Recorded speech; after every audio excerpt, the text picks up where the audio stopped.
Seria Timpul Caliat, capitolul Frica nu este dușmanul tău, este energie. Episodul 4. Când frica devine control. Controlul nu apare din putere, apare din frică, din încercarea profund umană de a preveni durerea înainte să apară. Mintea ajunge să creadă, dacă anticipez suficient, dacă organizez suficient, dacă verific suficient, dacă mă pregătesc pentru orice, atunci voi fi în siguranță. Și astfel începe construcția unei vieți bazate pe predictibilitate. Nu pentru că omul iubește controlul în sine, ci pentru că se teme de ceea ce s-ar putea întâmpla fără el. Frica transformată în control nu arată întotdeauna dramatic. Uneori arată ca perfecționism, alteori ca imposibilitatea de a delega, ca nevoia de a ști tot, ca dificultatea de a te relaxa complet.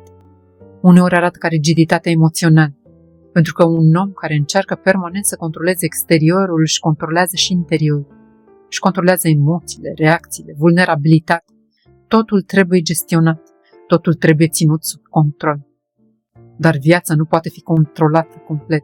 Și aici începe epuizarea, pentru că organismul rămâne permanent în alertă. Scanează, anticipează, corectează. Nu se odihnește niciodată cu adevărat. Controlul creează o iluzie de siguranță, dar de desubt există de multe ori un sistem nervos care nu se simte în siguranță deloc. Și poate cea mai subtilă parte este aceasta. Controlul excesiv reduce viața, reduce spontaneitatea, reduce creativitatea, reduce prezența. Pentru că omul nu mai trăiește experiența. Gestionează riscul.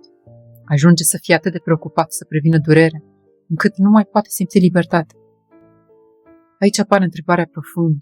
Ce s-ar întâmpla dacă nu ai mai controlat tot? Pentru mulți oameni această întrebare produce imediat anxietate, pentru că de desubt există convingerea: dacă mă relaxez, ceva rău se va întâmpla.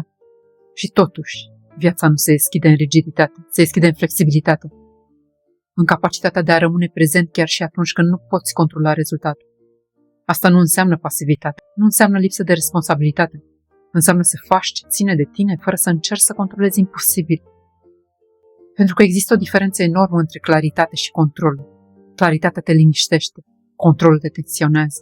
Claritatea acceptă incertitudine, controlul încearcă să o elimine. Și poate că adevărata maturitate începe aici, nu când reușești să controlezi viața, ci când nu mai ai nevoie să o faci ca să te simți în siguranță.